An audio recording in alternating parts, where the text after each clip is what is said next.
Okay, welcome people, colleagues, friends from all over the world. For us, this is a very special day because after 4 years of work, we will be sharing today the toolbox we have been developing, a methodology for filming living heritage.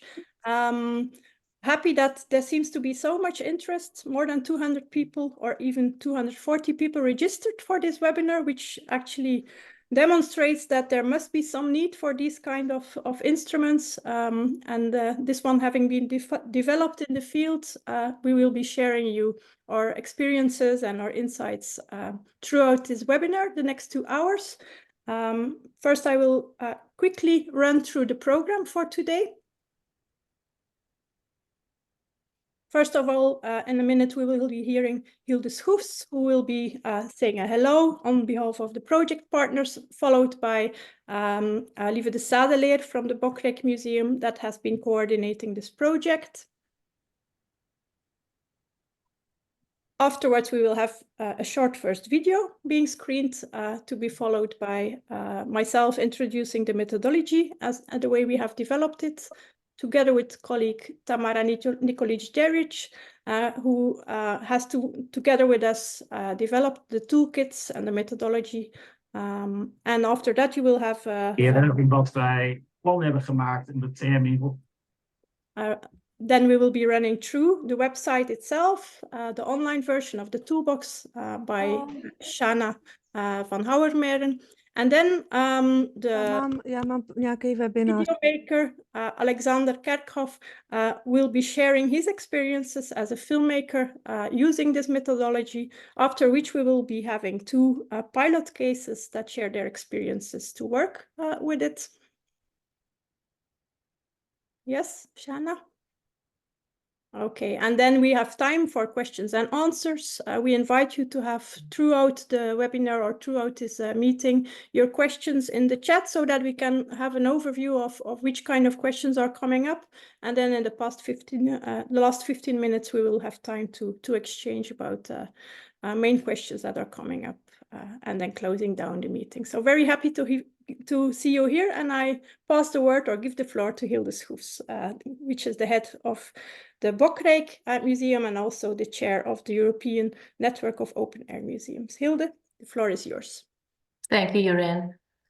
Good afternoon, everyone. As Jorijn already said, I'm very pleased together with all our partners to welcome almost 213 participants from all over the world. So it really indicates that the project that we carried out and that led to the toolbox is something that is just like heritage, something living, dynamic, and that there might be a need to know more about good practices. And I hope that during this webinar, we will be able to give you not only an insight between the back office of the project, but also of how can I do this myself, or how can I advise partners, communities, craftspeople to go about this.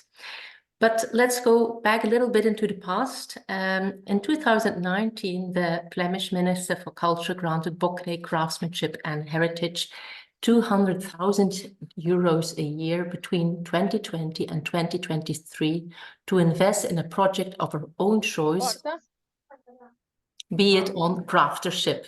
The interesting thing is that we received money, but there was not a project. Usually it's the other way around.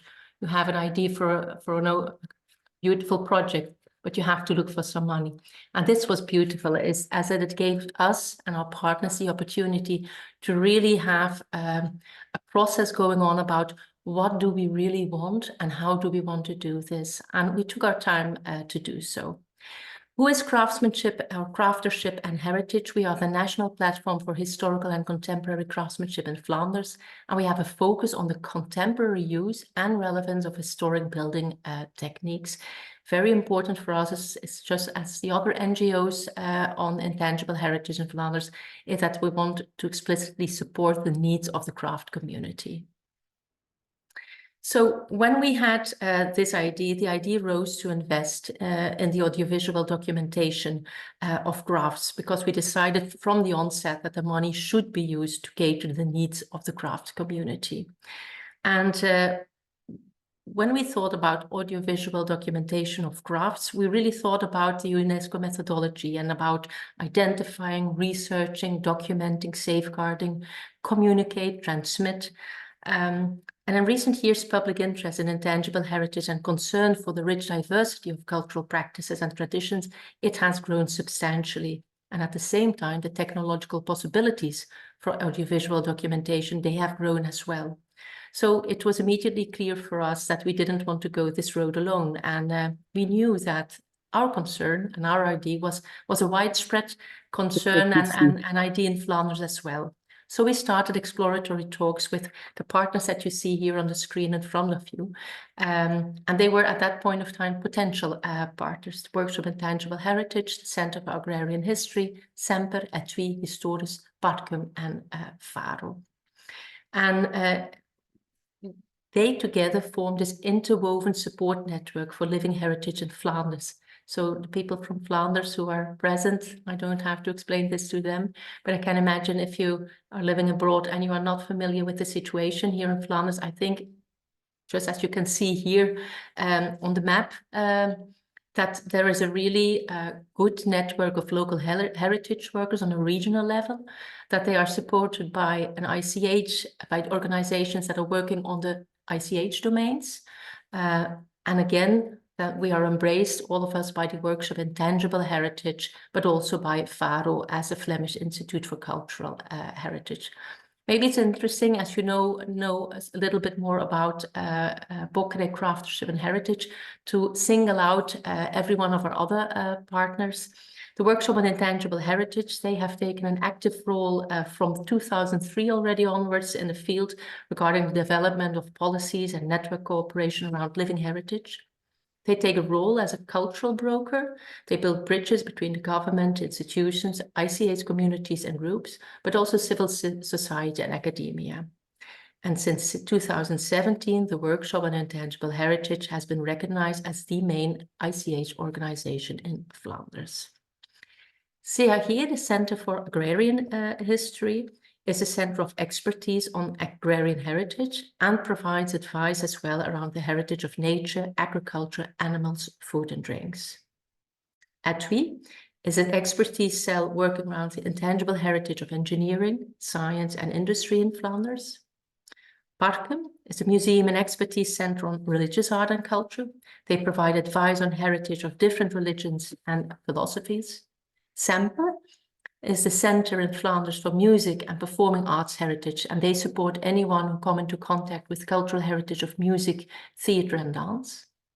Our colleagues from Historisch, they work around genealogy, local heritage, everyday culture, and they provide tailored guidance to communities, voluntary communities in developing heritage care for social practices, rituals and celebrations. And last but not least, our colleagues from Faro formed a support center for cultural heritage in Flanders, working with heritage workers from archives, heritage libraries, heritage cells, organizations focusing on tangible heritage, and so on.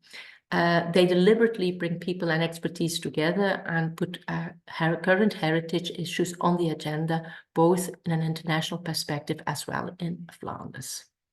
So together with all our partners who were no longer potential partners, but became project partners, very soon in our talks it became clear that filming living heritage, because audiovisual documentation is about much more than filming, and that even filming is not just filming. So think of very practical issues as partner agreements, a project plan, thousands varieties of a project plan, actually, budgets, as well as, of course, the bone of the matter, the basic methodology we wanted to start from, and our conviction to work with a visual anthropologist as a filmmaker. Hence, we engaged several external specialists, some of which will present their input also later on during this webinar. And somewhere along 2021, the project Focus Craftsmanship was born, with many outcomes, the Toolbox Filming Living Heritage being one of those. To conclude my introduction, if we look back to this timeline just now, one could think that it's very easy just to present it like this, and it's very attractive. You have this project, you have a methodology, you have 11 pilot projects, and yes, in 2023 there is a toolbox, but it has been a huge journey for all of us. And I think that is something I want to give as well, an advice to everyone involved. Don't let yourself be put off by the practical work, but also by the fact that even though we are all organizations in Flanders, we are all speaking the same language. We all know what we are doing. We are doing this all for our communities, and yet it is still, if you're entangled in such a large project, it's still very much about people, about communication, and about interconnection. And I think we have traveled a long road, all the partners together, but we managed, I think, to substantiate that what we want to achieve with the toolbox and the pilot projects, and that is to make community. So I wish you not only much inspiration from this webinar and from the outcomes of our project, but also many opportunities to form community. Thank you. Thank you so much, Hilde, also for engaging in this project with a large partnership, which indeed has been a long trajectory, but which also proves how, if you combine your different perspectives and strengths, which we will share what the outcomes can be. And then we go to Lieve de Saedeleer, who has acted as the project coordinator and who will tell you some more about the project itself. Lieve, the floor is yours. Thank you so much, Jorijn. First of all, also a very warm welcome from me as well. I'm happy to take you through the project itself, so in a very practical way. I myself missed the very beginning that Hilde just mentioned, as I started at the project at the end of 22. So the project was already set in its broad lines, but I did the project supervision from then on. I was fortunate to be able to fall back on our work group and also the videographer Alexander, which you'll later meet. There was still a lot to be done in 22 and in that last year, and the time was ticking. So we were very excited to get it to a good end. It was also very clear as a group that we wanted to portray the multitude actually of craftership and intangible heritage. So we ended up with 11 crafts eventually, which you see here. We had wattle and daub, then the cooperage, building ship's mast, wicker, then Japanese woodcut, monastic crafts, I'm sorry. And then, you can go to the next slide, Shana. The crop selection, the making of giants, the building a hurdy-gurdy, and then the taxidermy and cultivating Brussels ground chicory. So that were the 11 crafts that we had. And most organizations took on one craft or two. And then we as Craftsmanship and Heritage did 4 as we were the initiator. But for each craftership we had, as a group, we ensured a documentation section, a communication section, and then at least an activation section. So the documentation, of course, had the greatest emphasis. As you see here, we started with documentation firstly. So beginning, of course, with the choice of the function, and then consulting the communities, of course, and then the filming days itself. So we had several aspects of the documentation. And in addition, we had a photo series made. So the photo series from every craft. So that was also great for communication, in fact. So, but we did it as a documentation part and then use it as communication also. And then we had some written reports. We had everything put into databases. So that was actually a huge part of the work. And for communication, we had, it was important, we thought, to provide a project website, which was built. And then also we opted for a magazine in print and also digital, of course, and it's now translated into English. So we're very happy to have had that. Gives the readers an insight on the look behind the scenes, in fact. But the communication was, the daily communication was also very important for us, and each of the partners did so through social media or newsletters and so on. And then the activation section, yeah, that was also a very huge part. It was worked out beautifully by the partners. So we had a huge diversity of activities, such as exhibitions or talks.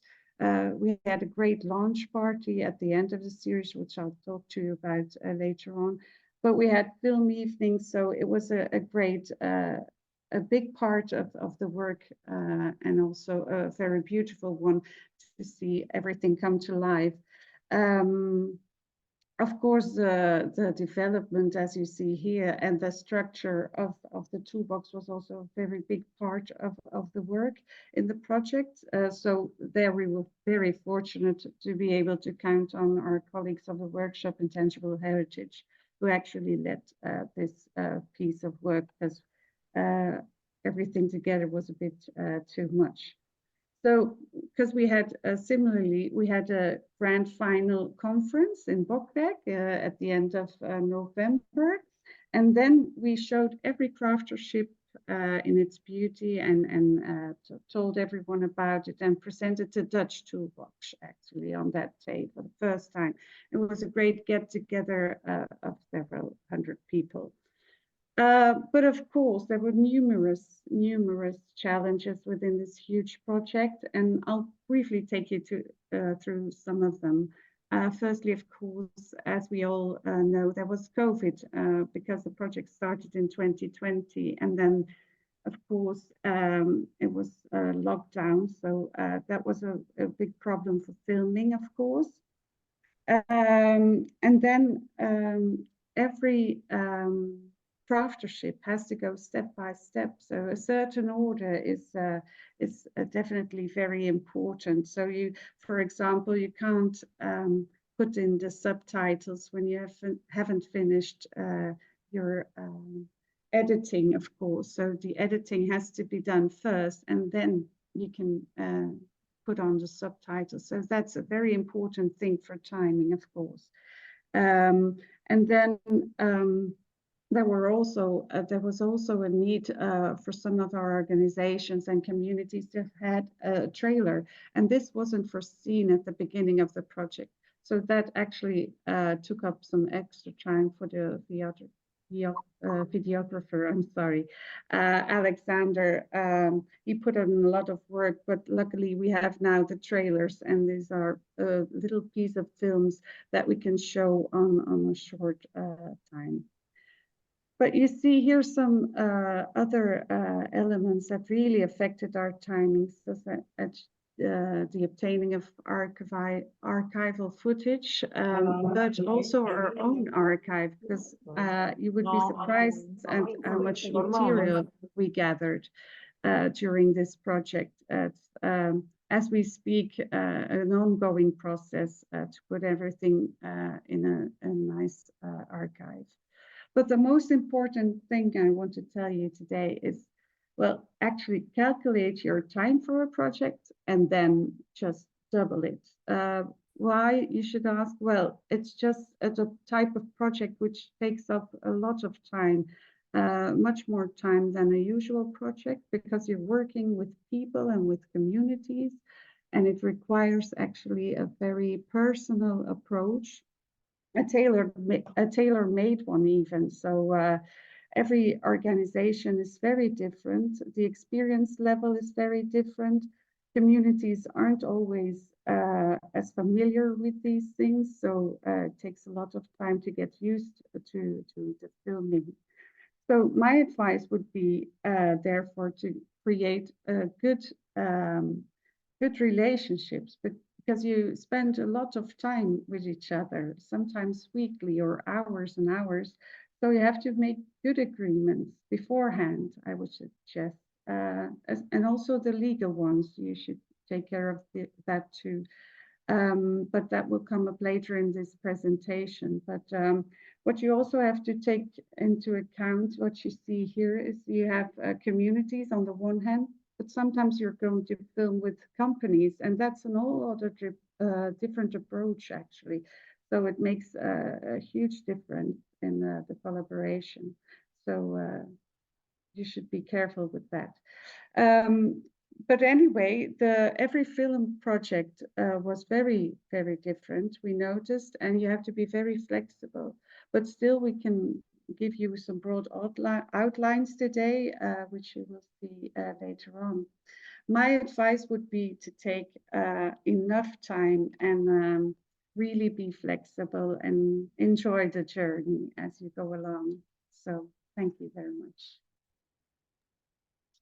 Thank you so much, Lieve, also for guiding us as a network of partners through this journey. To give you a sense, dear colleagues, all in the room, because we're talking about film today, of what we are talking about, we will now share a short trailer video. It's a teaser, one of the films that has been made. This one is on the trailer of the Japanese woodcut, where you will see Vladimir Ivanov and Sutkin Everard. They have realized an apprenticeship project together, and they have been followed by the camera almost for 1 year. Shana, you can screen the video.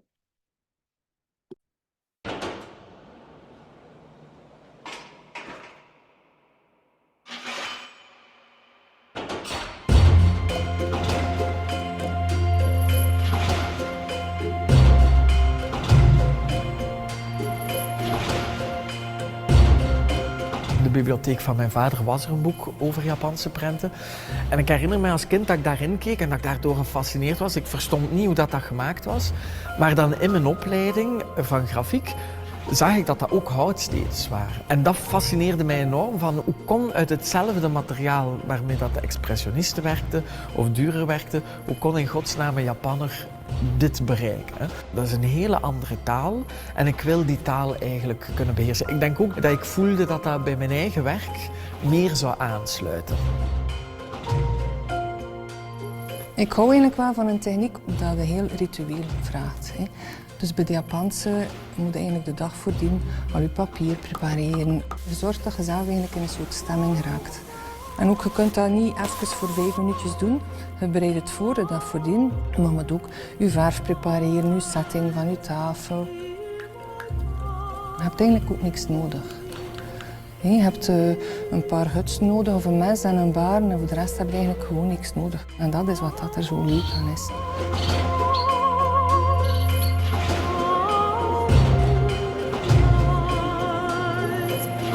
We doen hetzelfde, dus er is niks waar je meer uit leert dan iemand anders hetzelfde zien doen dan dat jij doet.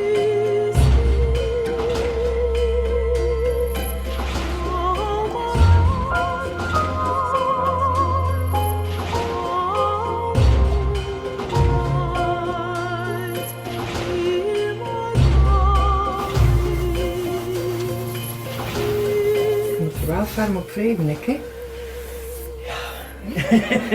Voel het. Wij hebben soms de neiging om te zien alsof dat traditionele altijd heeft vastgestaan.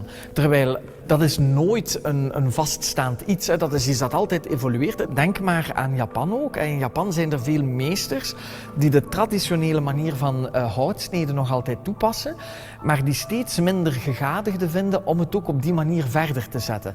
Vandaar dat ook sommige organisaties zeggen van we moeten daar iets aan doen.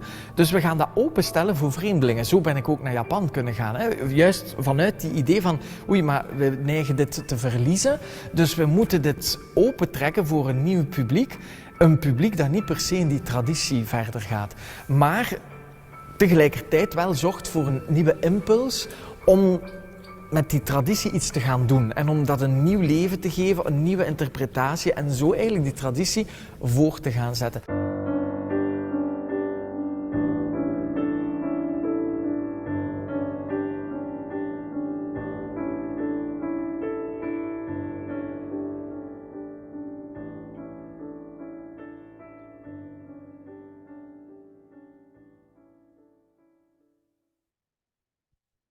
Okay, thank you, Shana. And of course, dear colleagues, this should have been the subtitled version, and by accident it wasn't. I hope it gave you a sense. And for, in any case, Alexander or a colleague filmmaker will be sharing the link to all the videos. And we have done the effort to make the subtitles, which was a huge work, as you all know. Working with local practices and crafts has very specific languages, so we made the effort so that you also can get a good sense of the work we have been doing. So, but now I can introduce myself. I am, as many know, I am Jorijn Neyrinck. I'm a UNESCO facilitator, but also coordinating in Flanders the NGO workshop Intangible Heritage, which was presented previously by Hilde. And together with Tamara Nikolić Đerić, that will be speaking after me, we have been working very hard on developing the methodology. And this has actually a whole history because about 10 years ago, we had the first conference in Flanders on documenting living heritage. It was still intangible cultural heritage then, in sound and image. And what I keep from that first conference is that the main idea was the focus on how can we get to participatory documentation, which was still like very much a needed emphasis at that moment. I think we need to continue this emphasis. But over the years, by experimenting and doing trajectories on documentation of living heritage, we felt more and more that even if you use film or other ways of audiovisual documentation of living heritage, that very often people are just filming and it can go anywhere. So that there was a need to develop this and to have a further insight in what are we actually doing. And we took the approach of safeguarding, of course. I think this is what connects us here also today. We're safeguarding living heritage. And then if you ask, why are you making this film? What is our purpose in safeguarding? Then you even looking at the safeguarding measures that are in the convention for safeguarding of living heritage. You can trickle down and see, also combining it with the visual anthropology methodologies, how you could steer your film in certain directions. So starting from the why question, why do you want to make a film about living heritage or your living heritage when you're a heritage community, leads you to the how-to. And that's the next slide. So how to document living heritage. Lieve has already been talking about functions. It may have sounded still very mysterious to you. Functions is actually this why question for us. It's why are we filming? Which function will this film have? Which goal are we making this film for? These are easy to connect to the safeguarding measures.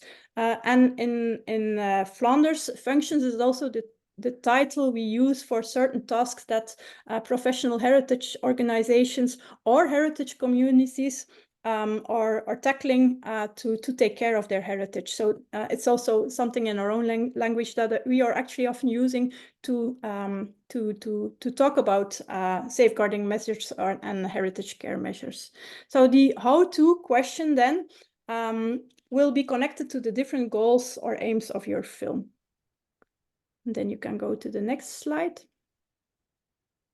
And I always say that even if you don't go into depth, it's already a huge step if you start having this overall approach that you're not just making a film on ICH, but you start to think, why am I making this film? What will it be serving for? Is it because I want to make promotion?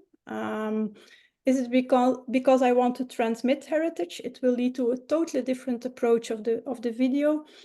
Is it because you want to raise awareness? Is it because you really want to educate step by step, explain why and the history and so on? Or is it because you want to inventory and identify what exactly is this heritage? What is its value for the people that are involved and so on? So trickling down into these functions then can each time be linked also to the steps you can use or the approach you can use for making the video. You can go to the next slide. Of course, we call it like an overall or a transversal function. Participation is key in every step, even if it might be obvious here in this network today. We tend to keep repeating it because the involvement of the practitioner and the ICH communities, and if not involvement, even like having the practitioners and ICH communities filming themselves is of course the first goal in every action we take for the safeguarding of living heritage. And then you can go to the next slide. So as I already said, the overall approach to this methodology, we have been developing to then go to certain pilot cases in this network of partners within the bigger project of Focus Craftership, and to develop the methodology itself. I work together with Tamara Nikolić Đerić, and she will be sharing more about the methodology now. Tamara, the floor is yours. Thank you, Jorijn. Thank you to all colleagues who presented before me. My name is Tamara Nikolić Đerić. I'm a cultural anthropologist. But actually, before starting talking about the methodologies, I just wanted to share a bit of my background, which actually brought me to this project and working on the toolkit. It is really great seeing many faces being present and to realize actually that audiovisual documentation of living heritage is an important topic and of interest for many experts and practitioners. And actually, as Jorijn was saying, her journey started 10 years ago, if I understood well. And actually, it was a bit the same for me. In 2009, I started the first ethnographic film festival in Croatia, managing it for 10 years. And it was actually a platform for sharing ideas. And we were really blessed because we had many great experts, from Jay Ruby to Marcus Banks, Ariela Bendel from the Margaret Mead Film Festival, and a lot of students, a lot of practitioners. And actually it is from these encounters that a bit of my knowledge in visual anthropology came to the fore and let's say in a way helped me also to work with Jorijn on this project. So what is really important for me is also that this professional background helped me understanding a bit the subjective and manipulating nature of audiovisual documentation in terms of registering and then also editing and you know understanding the whole cycle. And it also introduced me to the fourth film, the indigenous film, privileging the indigenous gaze, if I may call it so, in our context, but actually giving more space and giving position not only to the communities and to the subjects that we are working with, but actually also to the researchers, to the filmmakers. So to be very clear about who is doing what and whose story is being told. So all of these ideas shaped a bit also this methodology, but it was not only theory, of course. It is a lot of practice that has been accumulated in all of these years. But ideally, this methodology was envisioned to also be, in a way, a pilot that would address specifically living heritage.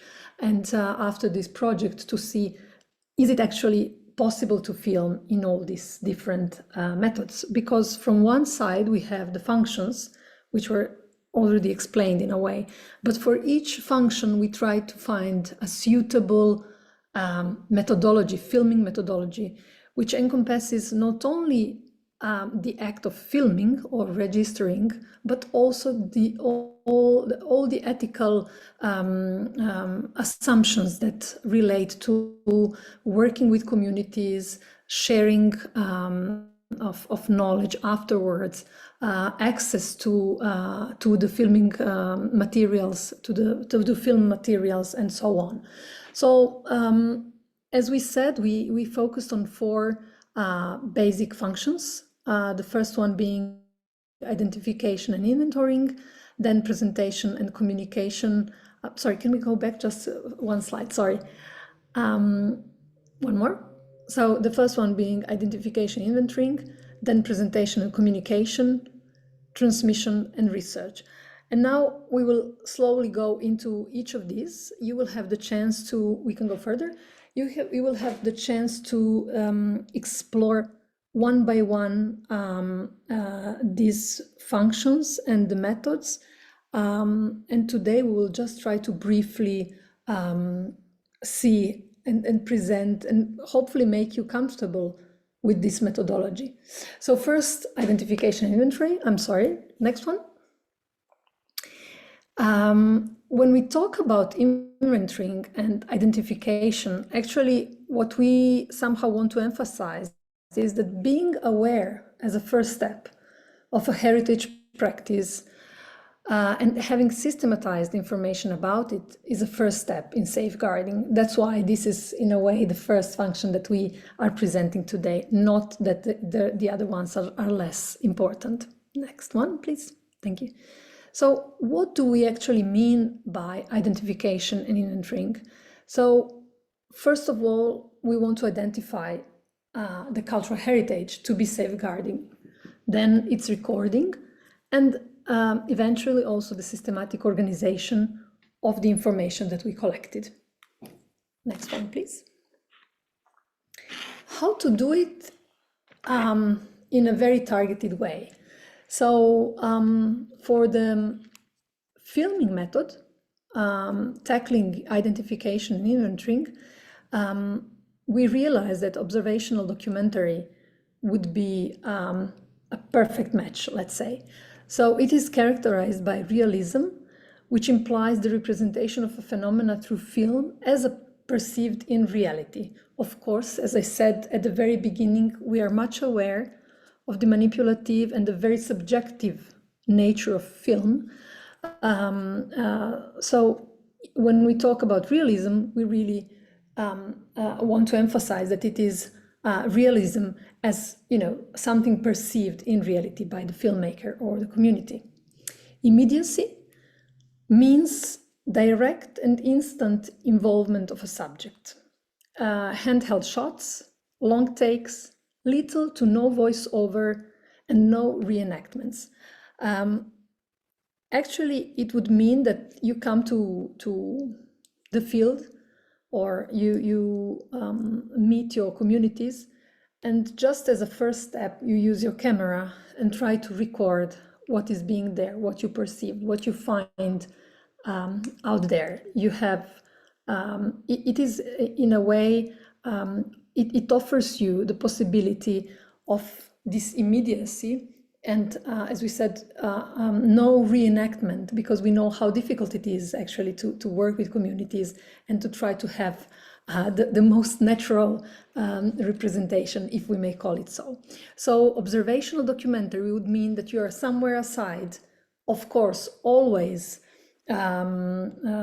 mentioning and being in contact with the communities, having their free, prior and informed consent. We haven't been talking about it yet today, but of course it is something that is needed in every possible project that you're doing with the communities.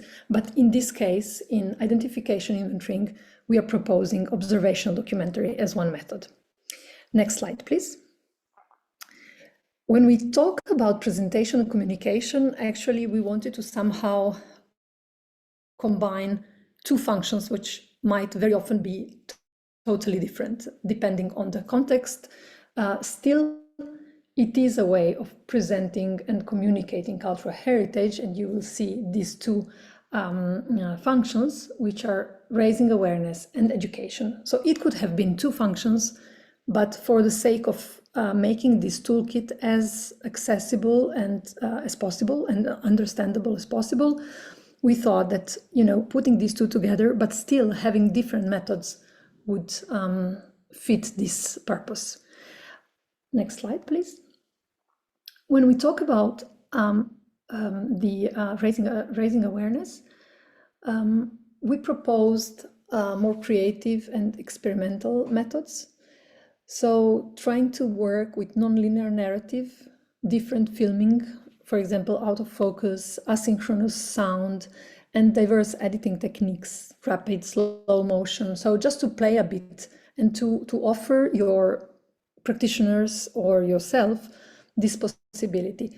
One thing that is really important when we talk about raising awareness and using this experimental filmmaking, it is the end product, which has to be in line with the will or the need or the message that the practitioners or the bearers want to send. So it cannot be something that you're really fond of and you want to play with someone's craft, but it has to be a process that is really done jointly with the craftsperson or another practitioners or bearer, which gives them the opportunity to express themselves. And actually it was in a way influenced also by some works, I will not go into detail, but that talk about the impossibility of some communities to represent themselves with classical narrative, linear narrative, and you know, this realistic filming. So the experimental filmmaking really offers possibilities for diverse cultural, also communities with different backgrounds to express their culture and their practice. Next one, please.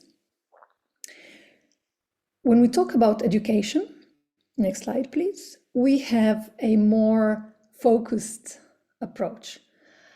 We were discussing that, you know, having expository documentary, which proposes a specific point of view about a subject, has a narrator, ideally, of course, bearers and practitioners, and includes a very nice linear story, starting from maybe explaining what the heritage is about, the functions, its history, and of course, its contemporary significance as well, but that it fits, for example, in 30 minutes, and it is appropriate for students, that you can use it in class. So you really use it to explain something about a heritage, okay?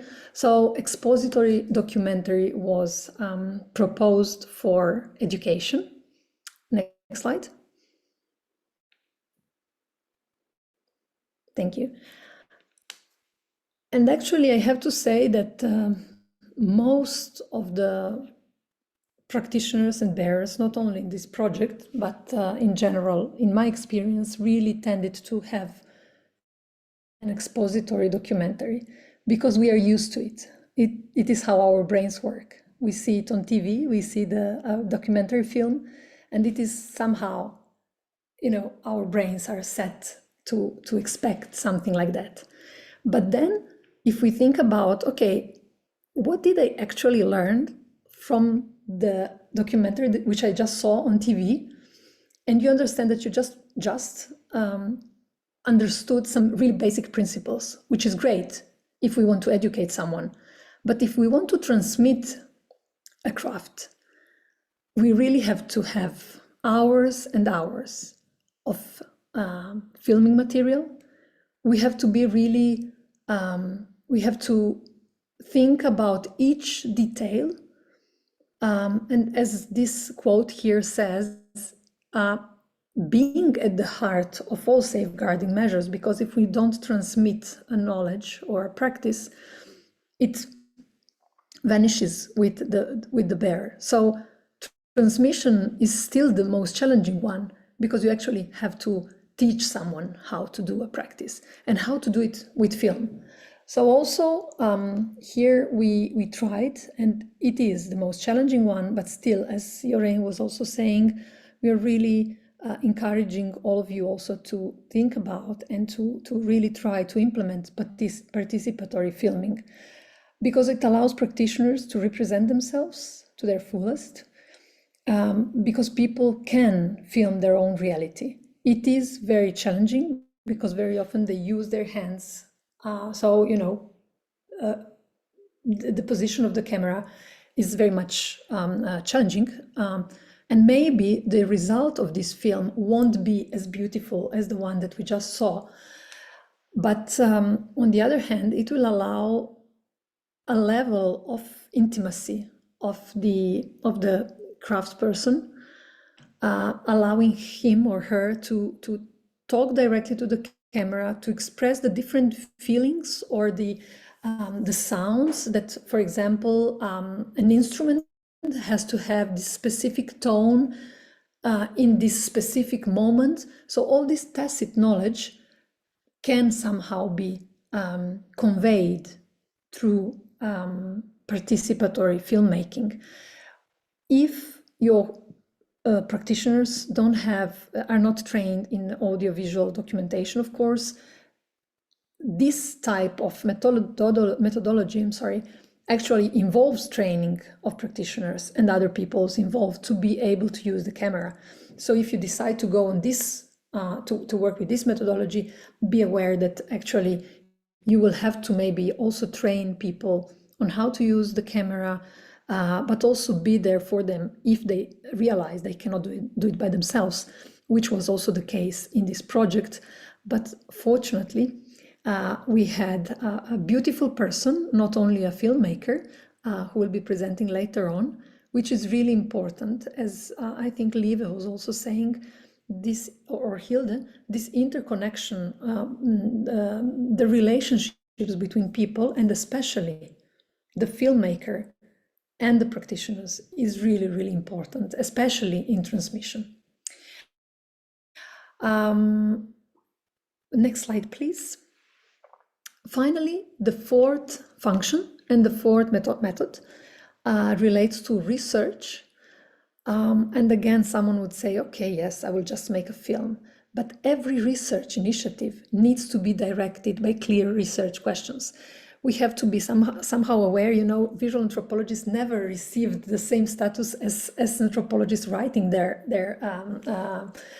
research works. But still, being aware of the possibilities that visual anthropology, especially in living heritage, so being able to see, to feel, to hear how a thing is done, is actually the most, maybe the method that is mostly,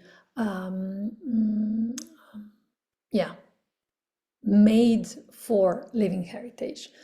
So the functions of research or the research questions can be very different. You may want to understand a specific technique of a craft or its use of materials, and then your filming will be focused on the materials.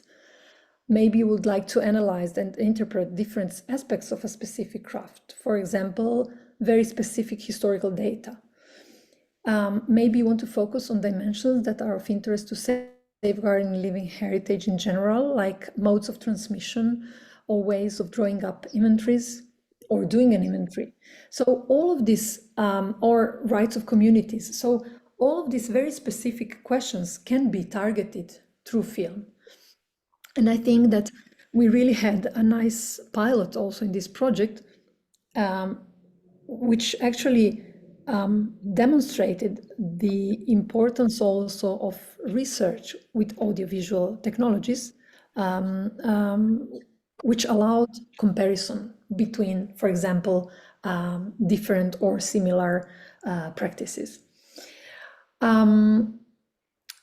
When we talk about participant observation, which is the method proposed for research, we talk about observation, a combination a bit of different research methods. We have observation, participation, semi-structured interviews, and self-reflection. Actually, it allows addressing both the subjects as well as the researchers' reflections and interpretations.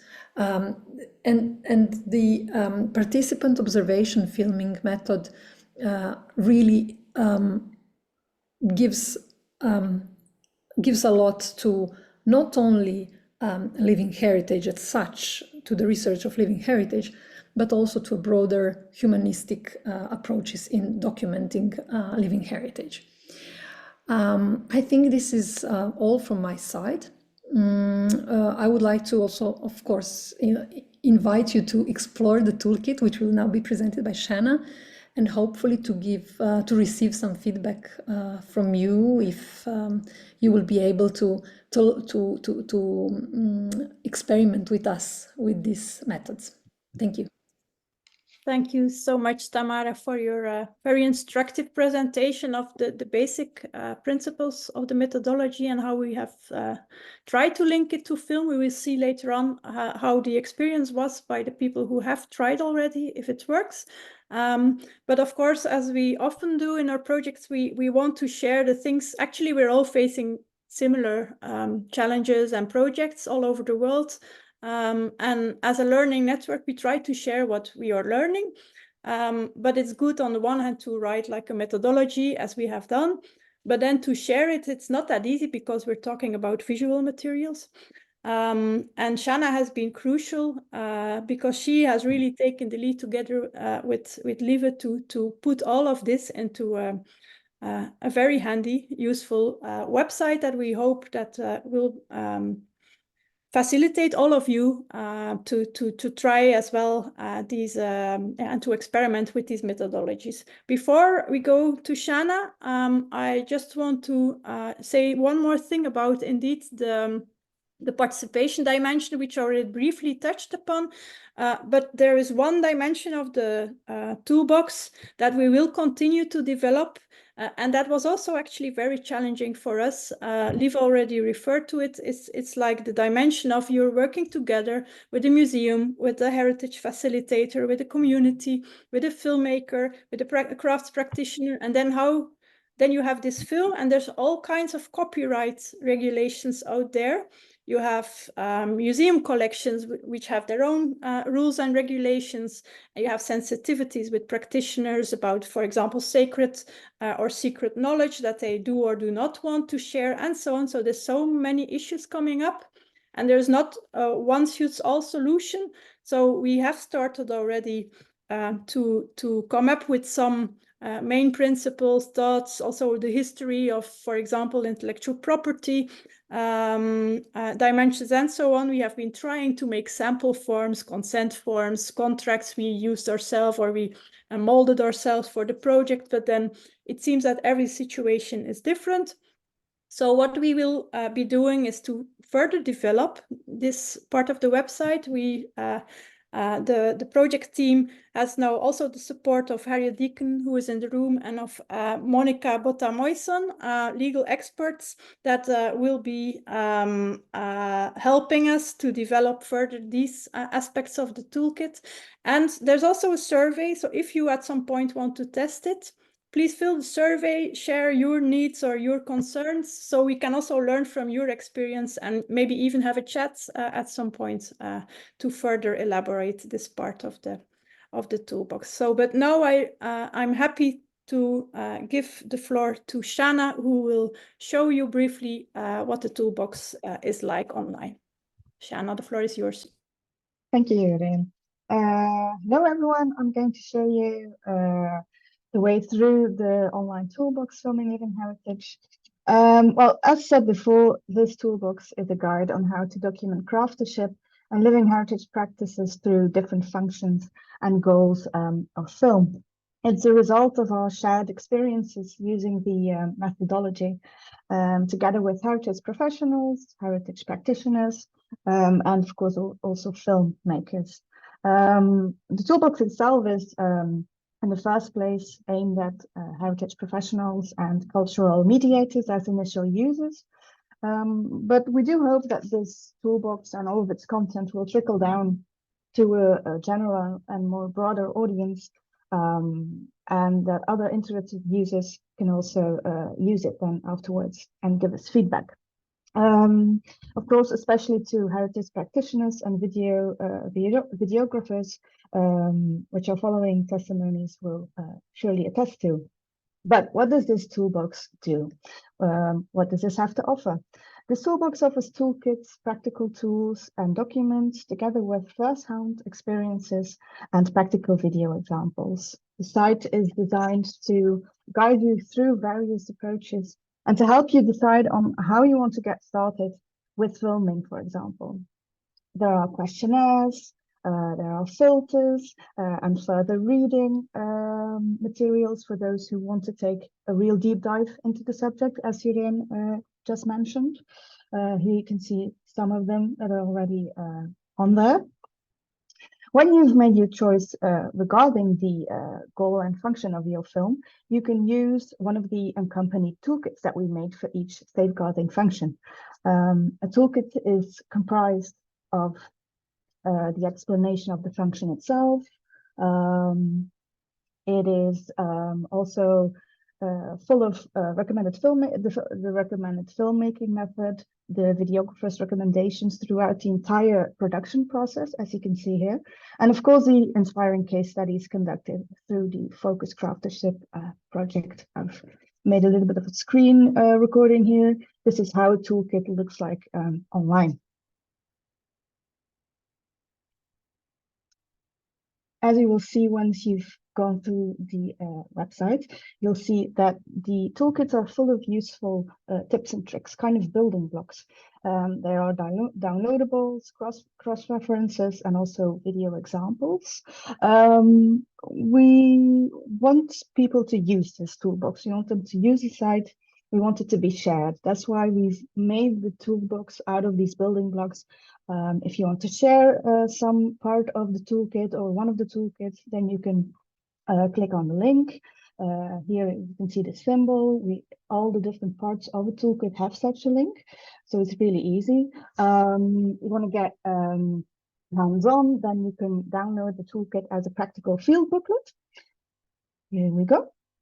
And here you'll find all the information from the online toolkit itself, reworked into checklists, available through QR codes, together with the inspiring examples, of course, based upon your own notes, your own ideas, and a small lexicon of frequently used terms. And one of the most specialized toolkits that we have here is the step-by-step guide for filming living heritage. It's made by Alexander, together with all the project partners here, in which you'll be taken through the filmmaking process in 12 technical steps.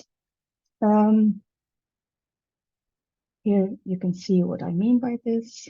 There's all types of useful things, useful information. Of course, this is by no means a completed process. The toolkits and the methodologies, they offer a sound starting point, but the goal is, as Jorijn said, to keep developing this, to keep trying out these approaches, and to think further on the meaning and the implications of safeguarding living heritage through film. This extra material will also be made available on the website, as you can see here, and we hope to keep adding it to the toolbox as time and experiment goes by. So to conclude this brief introduction to the toolbox and what it entails, we invite you to go explore. And if you have any questions, of course, you can go to the contact form and ask us any questions, remarks, or feedback you want. But now I think it's time for the testimonies from the people that have worked with these toolboxes. So I will give the floor to Alexander Kerkhof from Feathers on Wings. He was the lead filmmaker in the project and also a bridge figure between the heritage professionals and the heritage practitioners.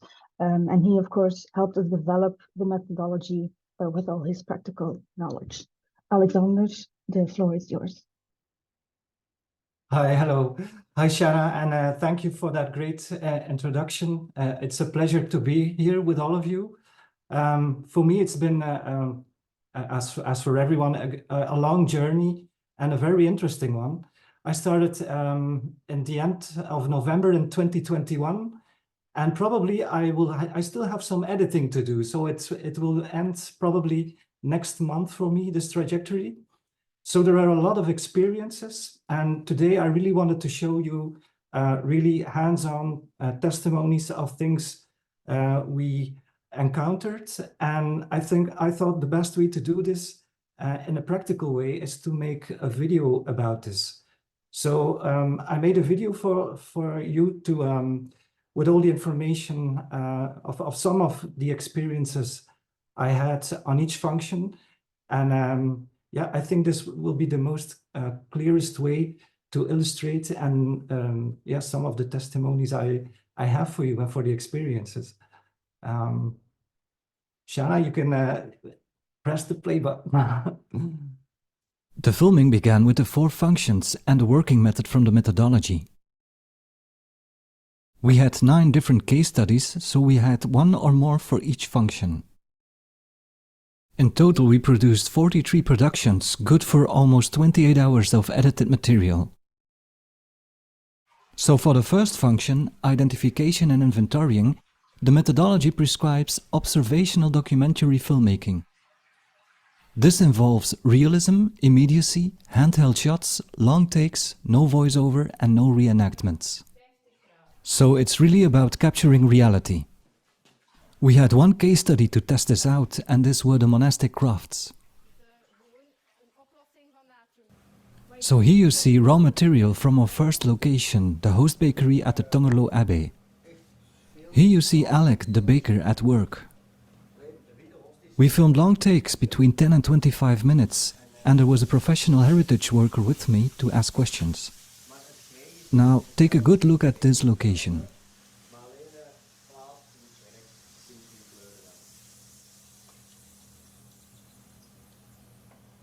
Here you see an illustration of the top view of this location. As you can see, there are 6 host baking machines with the mixer on the left.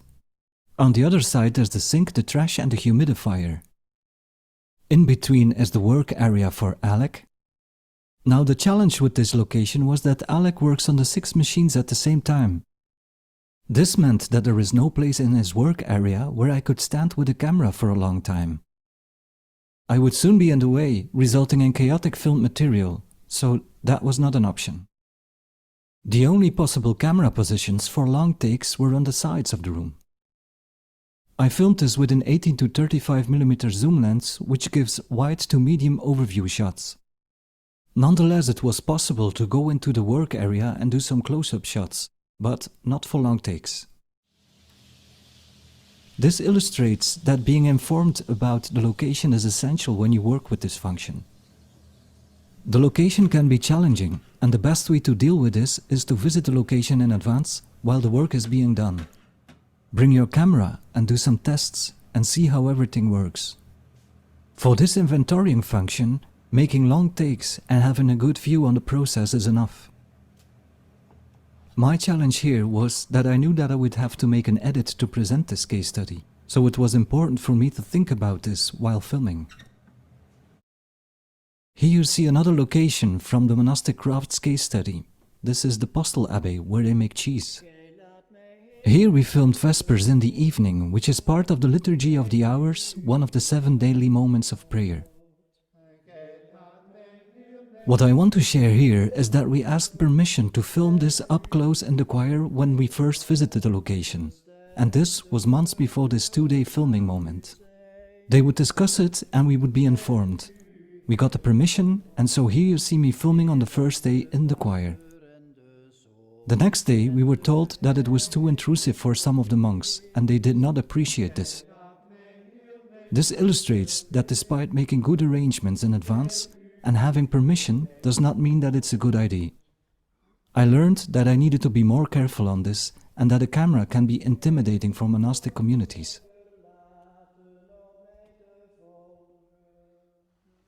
The next function is transmission. For this function we had 2 case studies, the construction of a wooden mast and the making of a hurdy-gurdy. The methodology recommends the use of participatory filmmaking, where people film their own reality. A filmmaker can play a supportive role and give advice or technical assistance for the filming. For the building of the wooden ship's mast, we had the challenge that the community had already begun the construction. The wood was delivered and the first tasks were carried out before we had a chance to communicate on this. Luckily for us, there was Daniel, a practitioner who was responsible for the social media of the community. He agreed to help us on this and that he would film the smaller steps in the process, and for the bigger steps, we would be there.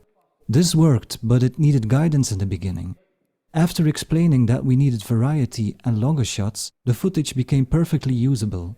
Here you see some of Daniel's work. Are the images perfect? No. Do they illustrate the process? Yes, and I think that is the most important aspect. The whole technical process of the building of the mast was covered in more than 30 hours of footage, which was edited in a 90-minute sequence. Since the makers were concentrated on their tasks and that all we could hear were sawing and planing machines, we decided to work with the voiceover by the community. We screened the 90-minute sequence for them and they would comment on what they saw like it were a sports game.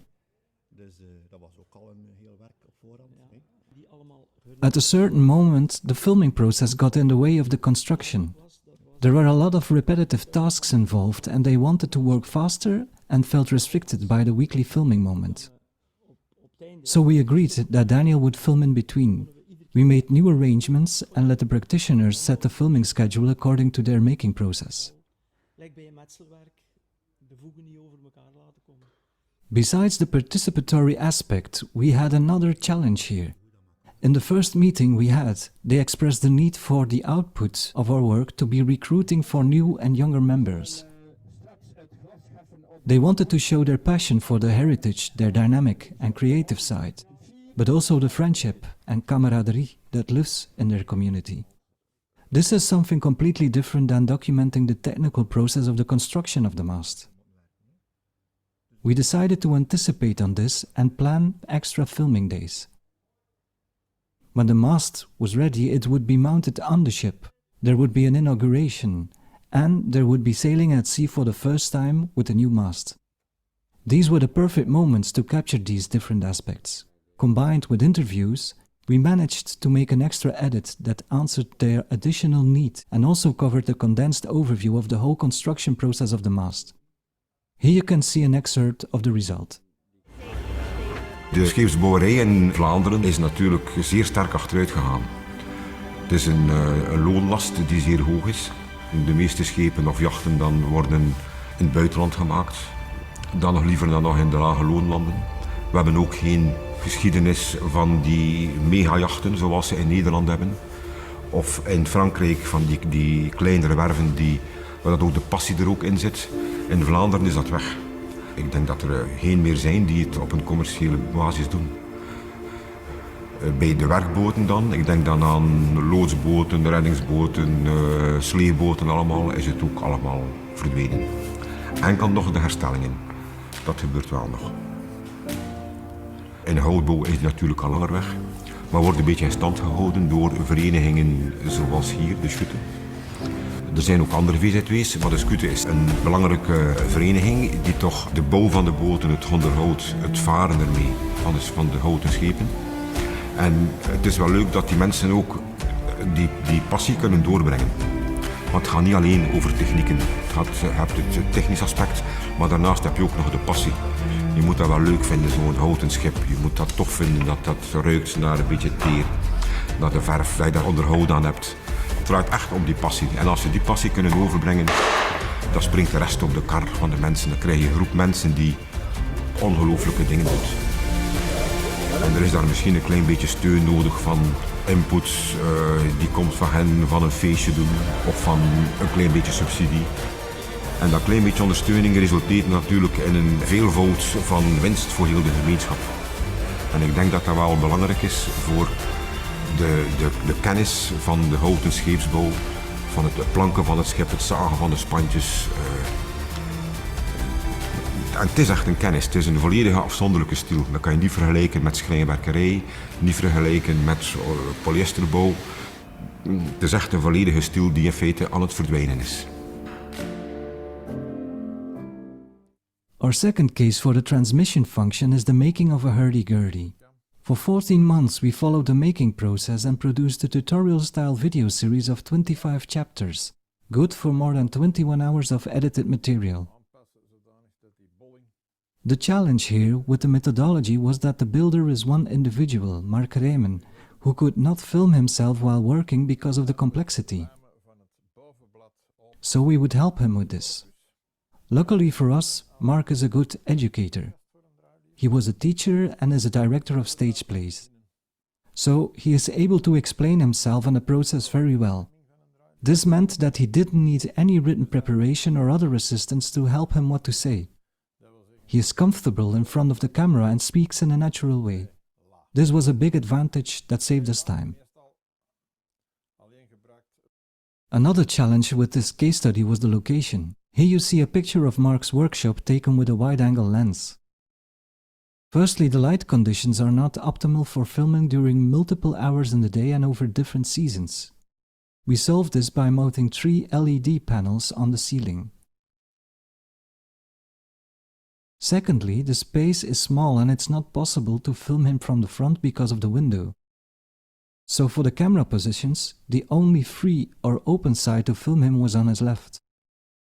We chose for a multi-camera setup with 2 action cameras on both sides. 1 camera for a top view and 2 cameras on his left side, one with a wide lens and 1 operated camera with a long lens. This was beneficial in several ways. We were able to cover most of the actions, and also important is that we didn't need to stop the building process when the action moved out of reach for one camera, because we knew that we could switch to the viewpoint of another camera. This way of working also saved time in the editing process. Editing these synced camera streams is a lot easier and takes less time than having to look for the right shot for each action. Here you see the result of this setup.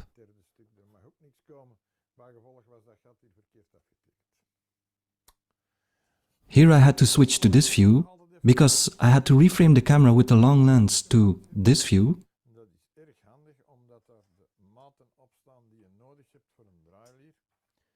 Here you have another sequence illustrating this process. Here I'm switching to the wider camera. And then to the close-up to the operated camera with the zoom lens. What's interesting about these 2 case studies for the transmission function is the scale of the constructed objects. On the left you see the making of the hurdy-gurdy tangents and on the right the construction of the wooden mast. The scale matters. It impacts the location, your freedom of movement and the people involved. It's important to think about this before filming and to map out and test your approach. The following function is the research function, which combines observational and participatory filmmaking. Besides capturing the making process, the researchers and the community are invited to share their reflections on the process and their research question. We had 1 case study for this function, which was the making of giants. The methodology works great for this function. One thing to note is that it's not easy to get everybody comfortable with being interviewed and asked about their reflections. But it's interesting to see that once you have the permission to film and the trust is there, the presence of the camera became almost unnoticed. Becoming invisible, so to speak, can give rewarding results.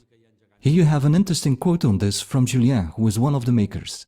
Het filmen is een beetje de samenvatting, de zorgen dat het niet vervliegt, dat we het borgen, hè, dat we het nog ergens terug kunnen vinden, vind ik wel heel goed. En het filmen is bijna onopgemerkt gebleven, denk ik. Ik bedoel, het maakte inherent deel uit van het verhaal en dat ging vanzelf. Ja? And here you can see Jorijn in action. Als je met je hals omhoog vasthoudt, dan heb je veel betere controle van je neus. Dan kan je dansen, dan kan je springen en dat is de bedoeling van de promotie die we voeren voor de Catalaanse reus bij verschillende reuzen. One of my favorite moments in this context was the making of this revealing shot. I knew I needed this kind of shot, and by simply taking distance, paying attention and having a good camera position, I got it without asking for it, which would be less spontaneous. Here you see the raw material for the shot. Dus alle details. Niet uit weer vinden. En we zagen dat het goed was. Wat rusten, Mia? Het is jammer dat ik dat niet zie, hè, nog? Ik beloof hier. Ja, dat ik... Ja, natuurlijk. Ja. Dus dan zit het in dat streep voor die stoffen zeker, het is goed dat Christian bezig is. And here you can see the use of this shot in the context of the edit. Dat is het nadeel.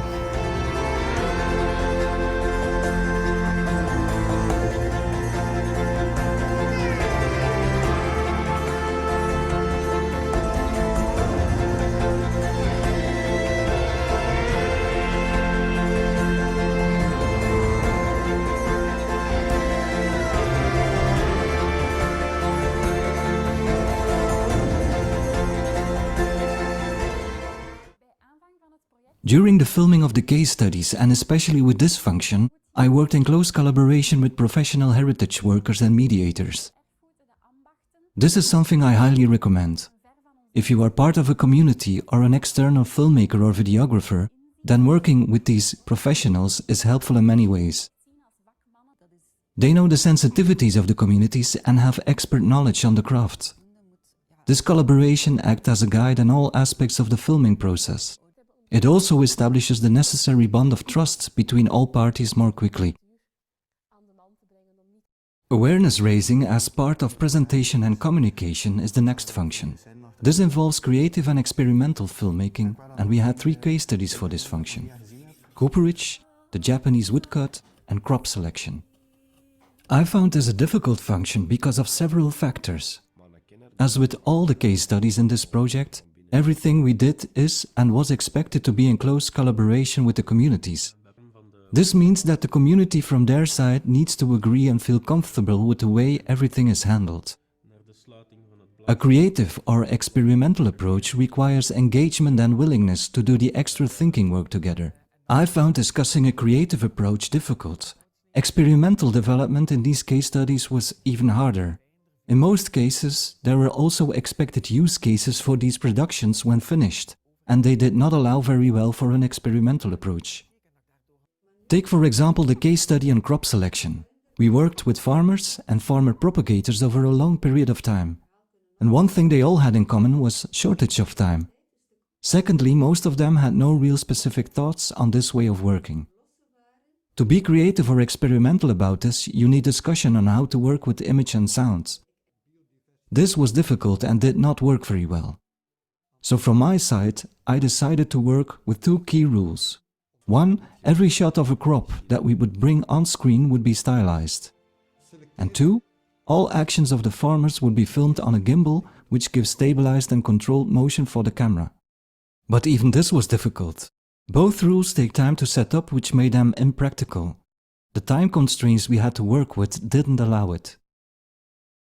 Here you see some shots of my intention for the stylized crops. I only managed to do this at one farmer propagator. He was also the only one who has extensive experience with filmmaking and understood this process.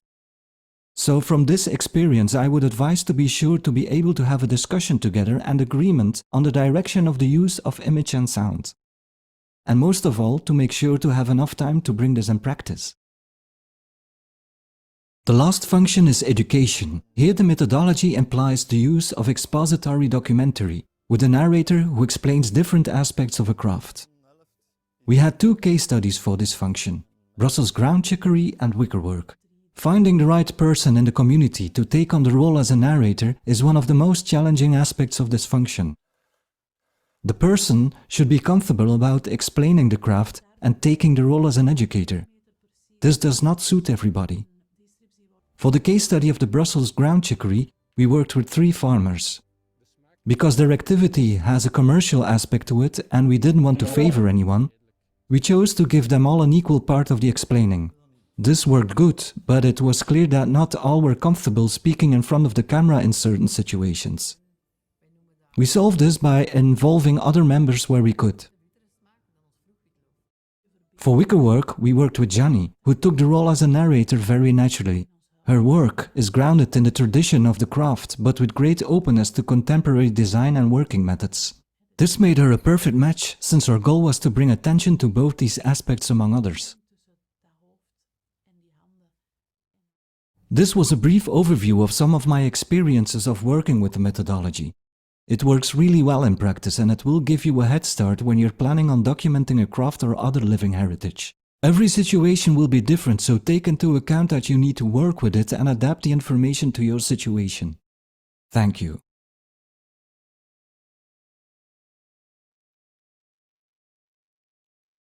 Thank you, Alexander, also for preparing this film for today. I imagine that after seeing, because now it's really getting very concrete, people might have questions for you. So we come to you probably later on. I don't know if you want to say something else, Alexander, for now. No, for the moment, it's okay for me. If there, like you say, if there are questions, I'm staying here all the time. So I'm with everybody here. Yeah. Great. So if you have any questions for Alexander, you can already collect them in the chat so that we get an overview. And meanwhile, we continue with this dive into practice. But before going to the next colleagues, I want to thank once again Alexander, because we have been doing each our part of the project, but Alexander was throughout everywhere. So this has been indeed a part of his life, I think. And as he said, he's still working on it. So thank you again, Alexander, for this immense work that you have been doing with us, together with us over those years. But now we're going to have a deeper dive into two case studies, which you already briefly saw in the video that Alexander has prepared for us today. And the first one is on the awareness-raising function with crop selection as a craft in its own right. And Laura Denkaert from the Center for Agrarian History will be presenting it to you. Laura, the floor is yours. Thank you, Jorijn. As Jorijn said, I am Laura and I work at the Center for Agrarian History. Hilde already said in the beginning that the Center for Agrarian History is the knowledge center in Flanders for agrarian history. And we study, preserve, secure and make accessible the history and the heritage, both tangible and intangible, of agriculture, food and rural life. And in Intangible Heritage, we support communities, groups, individuals in safeguarding their practice and providing tailor-made solutions. And we retained this philosophy in previous projects we did with filming living heritage, such as making instructive videos on the Belgian draft horses or traditional agricultural practices, such as grassland irrigation in our ongoing project, Water and Land. And we learned the value of participatory audiovisual documentation in these projects, and we were very keen in joining the project Focus Craftership. And in this project, we chose the craft of crop selection, and crop selection, or the traditional seed cultivation, involves preserving and expanding the genetic diversity of agricultural crops. Since the dawn of agriculture, the best plants were chosen to grow to seeds, and by selecting and crossing certain characteristics, different breeds and varieties were created, each adapted to the local conditions. And the history of these crops actually tells the story of generations of farmer propagators. They are all driven by passion, whether they are doing it in their own vegetable garden or as on a horticultural company. And this craft, this knowledge, this heritage, it can only be preserved by resowing and selecting by the trained eye of the farmer propagator. And as you can see on this slide, we made two documentaries about this theme. One on crop selection in general, where we went to explore what is it, how is it done. And a second documentary was made about Brussels grondwitloof chicory, where crop selection is actually a vital part to attain the protected geographical indication label. And based on our experiences, we made a short report about how we shaped our trajectory. And I'd like to show a first clip about our documentation process in this craftsmanship, where my colleague Chantal will tell you all about the important first question to ask in filming living heritage: why are we filming? Alles begint met de vraag van waarom ga je een documentaire maken? En dat is een vraag die je als erfgoedorganisatie niet alleen kan beantwoorden, maar dat je sowieso altijd samen met de erfgoedgemeenschap moet gaan bekijken. Op basis van hun noden ga je heel je manier van werken gaan aanpassen. Hoe zijn we te werk gegaan? We zijn eigenlijk samen met GROM hebben we een open oproep gelanceerd onder onze erfgoedgemeenschap, onder de zaadtelers, boerenvermeerderaars, om het project voor te stellen, om onze doelen te verduidelijken en zo verder. En we hebben ook vooral naar hen geluisterd, van wat dat zij belangrijk vinden, waarom dat zij zouden willen meestappen in zo'n project. En eigenlijk op basis van dat heel fijne open gesprek hebben we uiteindelijk gekozen om de functie presenteren en toeleiden of kortweg sensibiliseren centraal te zetten. We wilden een documentaire maken samen met hen om mensen bewust te maken van die zaadteelt, van dat vakmanschap van teeltselectie, wat dat inhield en waarom dat belangrijk is.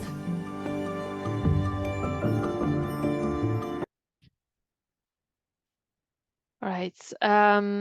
So we chose for the craftsmanship of crop selection, and after determining our subjects, we needed to ask ourselves a few questions, such as why are we documenting, what do we want to achieve with our documentary, and how are we going to do this and with whom. Of course, there are other questions to answer before filming, and the toolbox will tell you all about that. But for us, we already knew we wanted to focus on crop selection, and these were the biggest questions for us. And we, as a heritage organization, we couldn't answer these questions alone. We joined the forces with the heritage communities to adjust our methods to their needs. As you saw in the clip, we worked together with het GROM, the Vegetable Museum, and we made an open call to their connections to former propagators they knew.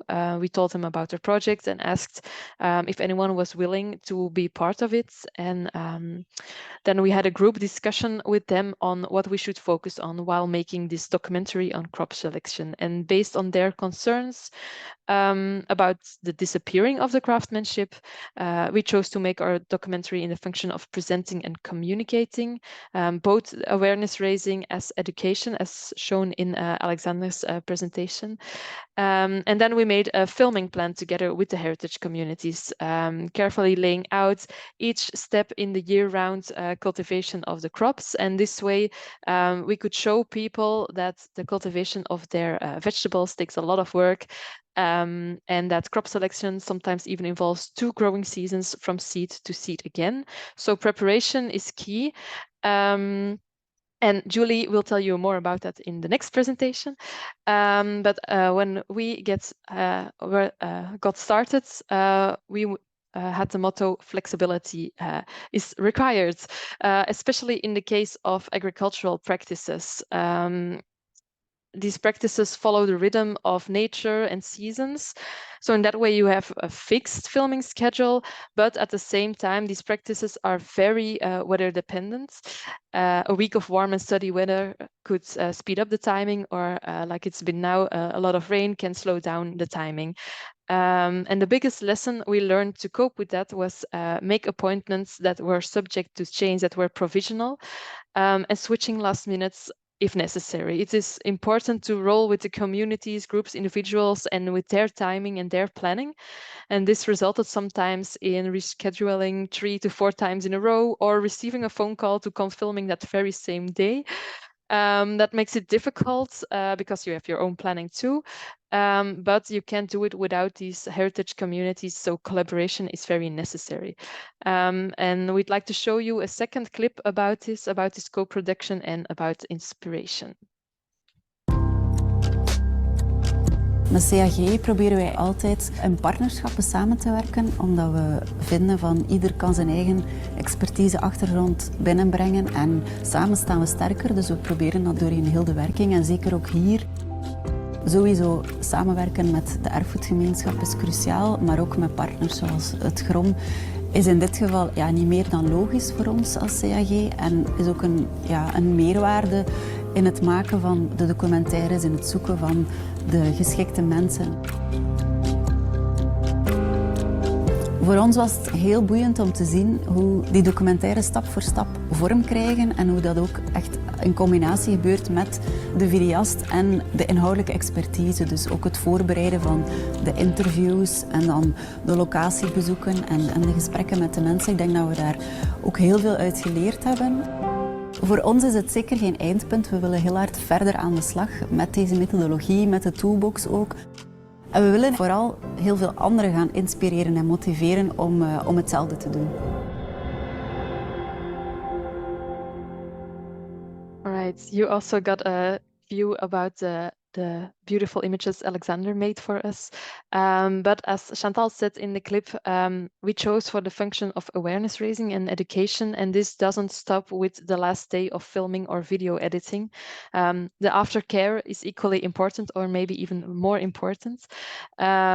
What are we going to do with this documentary? How are we sharing it? We focused on byproducts such as a pop-up exhibition, a school lesson package, film showing events, and communication about all this. And that is all necessary to attain this goal of awareness raising. We started our documentation trajectory with partners such as Trom and worked together with them on byproducts as well. Other partners joined along the way and helped us share our story on crop selection and seed cultivation. And most importantly, we invited all the farmer propagators to these events, to the openings of the pop-up expo. We made the documentaries available to them based on the idea that we're in this together. We would like to have them along in every step of the way. So that was a quick view on how we lived through the Focus Crafterships project. Thank you for listening, and any questions are very welcome in the chats. Thank you. Thank you, Laura, for sharing your experience with the center. We also have another colleague joining us today, Julie Aert. She's already screened here. Julie works at Parkum, the Center on Religious Heritage, and she will also share one of the case studies that we have been doing. Julie, the floor is yours. Thank you, Jorijn, and good afternoon, everyone. I'm really happy to speak about the monastic crafts and how we've been working on this function and identification and inventorying. We can go to the next slide, please. So in this function, we had some research topics. What distinguishes monastery crafts from other forms of craftership? This was important for us. We always worked with the context. Also, for example, how was dealt with concepts like time or quality within a monastery. It's a bit of a different world. When you enter the monastery, there's a different concept of time. There's a different concept of quality. It's all, very different. And also how are knowledge and skills passed down from generation to generation within a monastery was a very important question. And actually all these questions are a part of the safeguarding, as we've already seen before in the presentation. By asking these questions, we go deeper into the knowledge, and we really need this knowledge to safeguard the monastic crafts. We call the project Oda et Labora. Oda et Labora is part of the rule of Saint Benedict, one of the founding fathers of monastic life in Europe. And he always said that we have to find a balance between the Oda, the prayer, and the Labora, the work. So in our case, it was very important, the context. So not only the craftsmanship, but also the why. Why is it performed this way? How is it done? What is the deeper meaning of it? So we were really working a lot on this aspect of meaning of the monastic crafts. We wanted a wide diversity of crafts because it was also one of our questions. Okay, we have monasteries in Flanders, we have different craftsmanships, but how are we going to select them, and how are we going to have like a broad view with all these crafts? It was very important also the dynamic approach because as we already see, you have to be very flexible. When you contact the communities, maybe they're willing to collaborate, and after a few conversations, they're saying, oh no, we don't want, or others show up. So it's very important also this flexible and dynamic approach as a heritage organization. So you need to adapt yourself to the communities.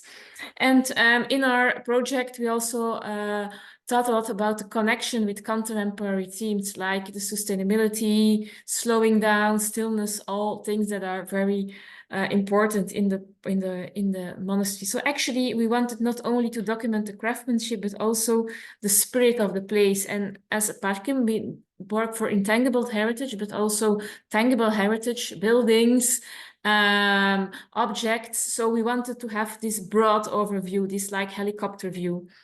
And in this presentation, I can tell you a lot about monastic crafts because it's really interesting, but I will only focus on the preparation because I think a good preparation is really a key to success. It's very important, the pre-production. It's a very important part of the project. So actually that means that we started in COVID times with some desktop research because it was not so easy to go and visit the communities. And we made some lists of where do we have monasteries and where do we have monasteries with craftsmanship in Flanders. So we had to do research, especially making phone calls, looking into literature, speaking with people, because there also the network is very important. I want to stress on the network. If you have a good network, they can help you, because when you know one monastery, they will open the door to another monastery and to another monastery. So this network solution is also very important. It's part of the preparation. And then we made a long list because we had more crafts, we had more places than possibilities to fill, because Alexander was very dedicated to the project, but of course also his time was limited because we had this very big project. So we had to make a long list, and also afterwards we had to edit, and the editing could not be so long. So it was important to do some selection, which was difficult. And then we did a selection, having our long list and then focusing on different criteria. Geographical distribution, that means having both monasteries from the countryside and from the city, from different places in Flanders. Gender balance, male and female monasteries, and also diversity of communities. For example, apostolic, contemplative, with more people from other countries or more Flemish communities. And then I can give you a tip, a hint, that work with a matrix, because of course you can lose a bit the overview. So it's very important to have this, overview. That means that you make a list, here it's in Dutch, so with the name of the monastery, female or male, and also the craftsmanship, and then you can have a good selection. So this is a very practical thing that can be helpful. We can go to the next slide. And then the second step is making contact with the practitioners and go for a meeting on site. One important experience is we always did 2 meetings on site. So that means for the very first meeting, I went on my own without Alexander, without camera, because the camera can be a bit intrusive, especially in more close communities like monastic communities. So the first visit was just going there, having some coffee with the community, explaining the project, explaining the goal, giving them all the information and giving them some time to think and to speak among themselves, because they also need to have this decision making in a community. It's not one person, it's always a community or a board of people. So this was very important to do the first visit without camera. And then the second visit, Alexander went with me, and we already had the camera. We made some shots about the outside of the monastery, some drone shots. We could see some practical aspects, and also Alexander could get to know the community, and the community could get to know Alexander, because it's really important in the preparation phase that you invest a lot in relationship. You always work with people, you work with communities, so you should invest time in the relationship with your community. This is something I would like to tell today, that it is you have to spend time on that. Okay, we can go further. So then we had 12 places and we selected 8 locations. I will just have a very short overview. I will also encourage you afterwards to see the editing, the video, because there you can see it very well. I think the links will be shared afterwards, but I will just go very quickly. We start with the Norbert and Friars in Tongerlo, as we've already seen in the video of Alexander. They make hosts. Here we have the Clarice sisters in Ostende. They do the sculpture of ceramics and baptismal crosses. This was a very beautiful view. Alexander with a drone, and the sisters, they were really amazed by this drone. And it was actually a very beautiful moment for the community. They were all together and they were living this filming of their heritage as something very special. It was a special moment for the community and they were really thankful also and really happy. So this was good to see how it helped them also to be aware of their heritage. We went on to some Trapezian sisters of Bocholt in the province of Limburg. They do the weaving of liturgical textile like wore during Holy Mass, and also they make gem, very good gem. And there we also learned that it was very important to build the trust with the community, because a week, 2 or 3 weeks before Alexander and I went there, they had a photographer, some local photographer, and he was very intrusive. So these sisters were a bit afraid of having another person with a camera entering. So we had to go very slowly, but I think we managed to gain trust and we had a very beautiful filming there. We went on to other Norbert and Friars, to Postel, which we've already seen with Alexander. They make cheese.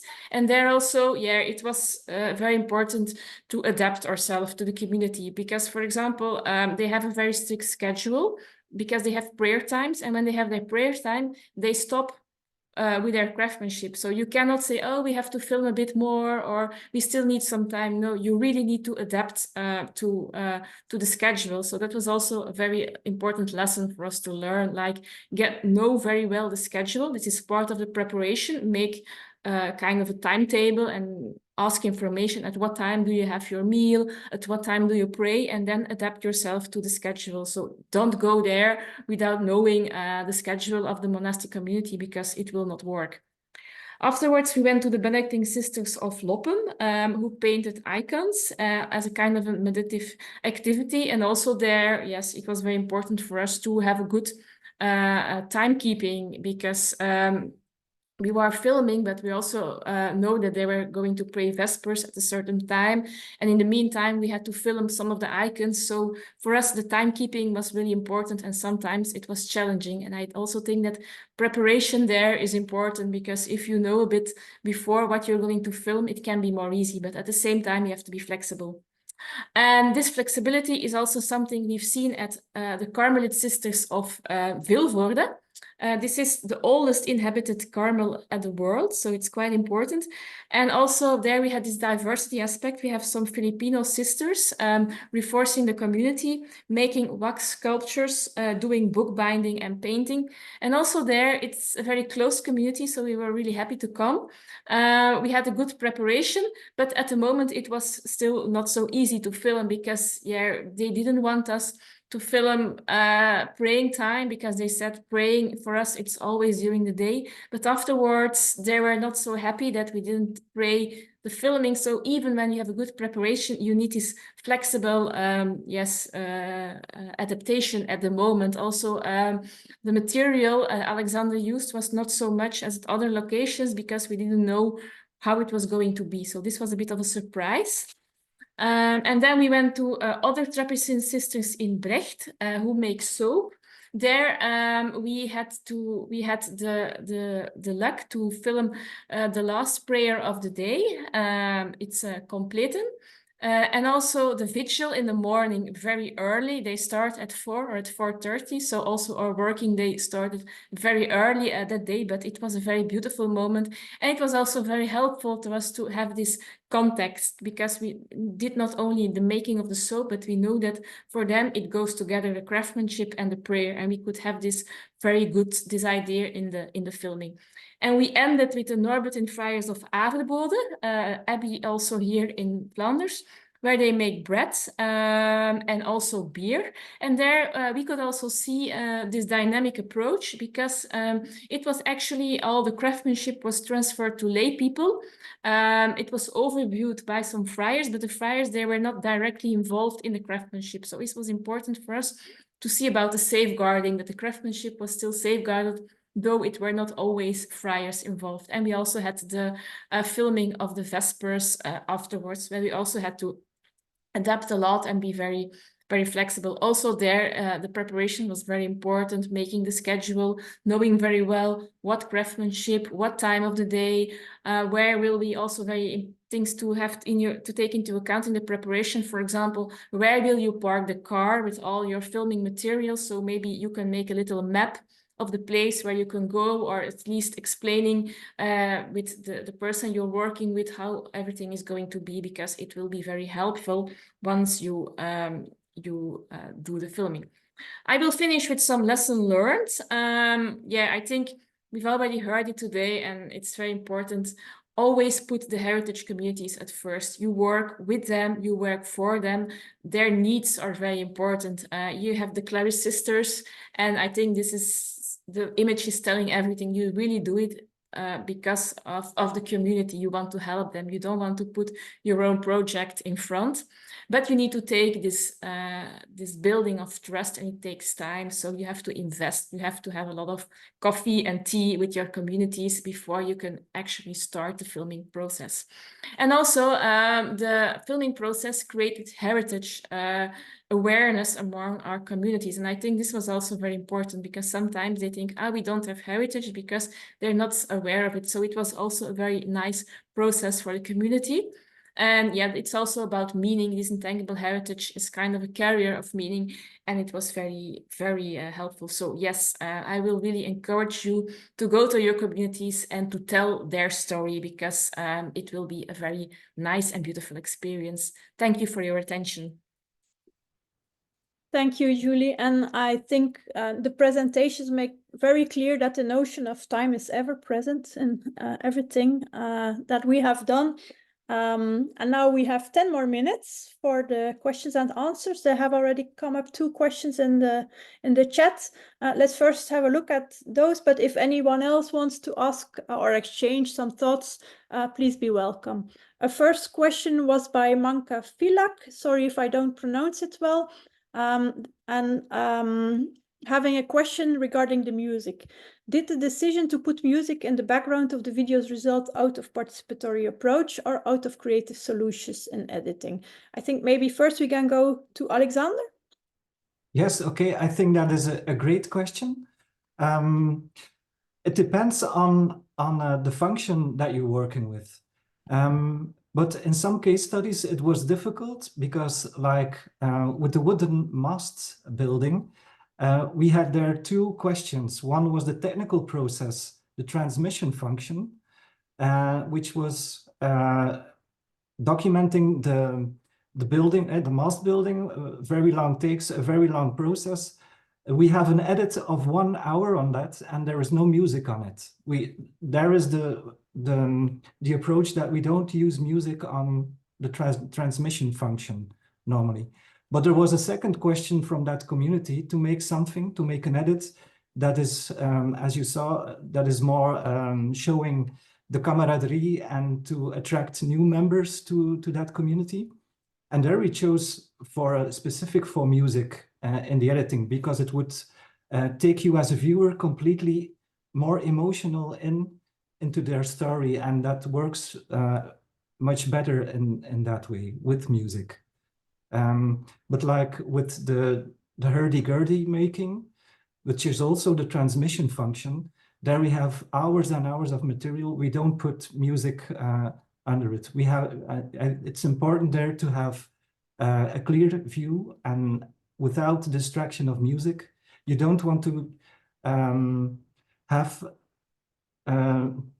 but music is so emotional, and it brings you, it pulls you in a story, and that can enforce, but you don't need that in a transmission function, or you want to explain something, or an educational function. So there we don't use it. But I think it would be great to hear Tamara, her view on this. Maybe she can add something to this from her side. Well, actually, thank you, Alexander. You explained it very well. In our methodology, let's say, we did give some guidelines in terms of using music, using overvoice. So definitely, it is something that we would avoid using music, unless it is the awareness raising function that we are discussing. And in that case as well, it is very good to consult your community and to work with them on the type of music or sounds that you would be using. In all other cases, communication, education, and awareness raising, you would be, of course, using some kind of sounds, music, but always in consultation with your communities. But in other methods, definitely natural sounds would be preferred, because it is really about the context that we wish to document, especially transmission. We have been talking a lot about this, all the sounds that are really important also in understanding some practices. So I think that also Alexander did a great job in trying to implement our methodology, and everything that we heard today gave you a sense of the challenges that we were facing, and sometimes also the methodologies are pushing a bit our horizons, but we really believe that by doing so we can be better in documenting living heritage. Hopefully, Mansa, we answered your question. If not, please be free to write us in the chat more. There's also another question by Eva Kuminkova asking, and I think this is a question that will often come up in our networks on living heritage. We're not especially film specialists. If you have no previous experience with this kind of filming and filmmakers, how shall you find the right ones, between quotes, how to choose people or companies with whom to cooperate to produce films on living heritage? I guess maybe also both Alexander and Tamara could respond to this one. Alexander? Yeah, I found it like a bit of a difficult question in a way.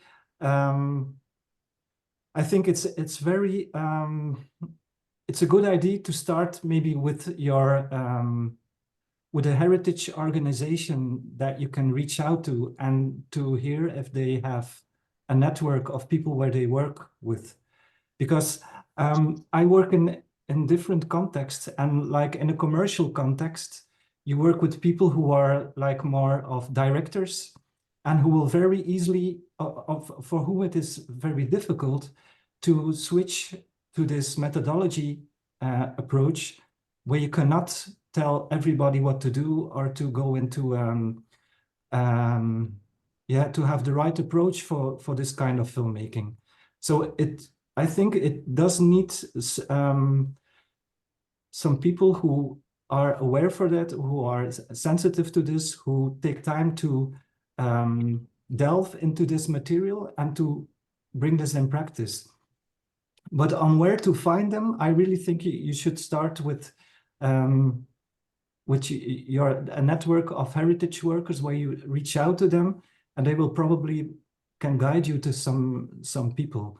I also think that with this initiative, it is it's meant that we... Nee, ist schon, aber irgendwie das Netz... Sorry? It was by accident, Alexander. Okay. With this initiative, we are trying to engage a lot of people and to attract filmmakers and videographers to build a database or a network of people. So this, our project here can also be a good starting point. Okay, Maybe. we're almost 4, so let's briefly try to address the remaining questions. Tamara, do you want to add to this? Just to add that, I assume with all your projects that you're doing, you have this, how to say, you have to have the same sensibility with the person you work with. Of course, you will have to look at her previous experiences in filming. But having really these nice shots is not enough in this kind of projects, and I think we showed it. This person that you would like to work with has to really be good with people and has to have a lot of patience. Definitely, I would urge you to look among your network, as Alexander was suggesting, but hopefully also wider and looking at different experiences these people might have had. And yeah, hopefully maybe in the future the toolkit will have a list of different collaborators, so maybe you can also find them there. Maybe I can jump on this because one of the ideas that we had from the project that it might be interesting to consider a training of trainers. And if there would be interest also in the international field, we can have a look at organizing such a training. So we might come back to you and to see whether in your organization or your networks there would be interest. It's not only filmmakers that can do this. Alexander is a filmmaker, and we were happy to have the possibilities through the Bokrijk project that started to do it. But you can even film with your mobile phone or with very low cost methods, and we try to develop the methodology in such a way that you can do it with the means that you have for yourself. So in that case, also heritage workers that are already doing this work could be using it and do it with very low profile technical approaches to the best of their possibilities. There's one more question from Sophie on controversy. That some content might cause controversy, and if we do have any experience or insights on that, I think this will be the last question we can briefly address. Does anyone feel like I could respond to that? Maybe Julie, from your background? Yes. Thank you for your question. It's a very accurate question, and it is true that some communities are a bit more closed. And I think one of the key solutions to that is communication with the community is very important. So really asking them, how do you feel about that? Is it okay? Going back to them. And of course, it costs you time, it costs you effort, but it's really worthwhile. I think it's better going a bit slower than having afterwards trouble. So we also worked with that when Alexander had the first edit. We had a view with all the communities, and then afterwards they could have a second view, they could give their feedback. So this process was really helpful. And also some of the communities, we were also asking, can we film this or can we film that? And we had one community where some sisters didn't want to come in front of the camera. So we also had to respect that. And of course, at the beginning, it's a bit difficult because it would have been really nice to have them. But as you put the communities in the center of your project, you should respect them. I think communication is very important, and having a lot of conversations with them about the subject, always going back, and also sometimes you have to even correct things you've done. Sometimes you have shared the video and they say, but this part of the video we don't want it to be shared, and then you should say, okay, we will take it off the website, we will only share it with a closed group. So I think respect for your community and communication is important. But thank you for the question, very good question. Okay, it's 4 o'clock. I know that the whole part of this audience is now moving to the NGO Forum General Assembly. So we will not take longer. The only thing I want to say is thank you to everyone in our network and our partnership. Thank you to all of you for sharing this moment. And we are available for any of your questions. As already said, there is a contact form. So reach out to us because we're very happy to help the ones that want to experiment and try how they can proceed with these methodologies, and we can even include your experiences later on in some ways. So thanks a lot for being with us, and enjoy.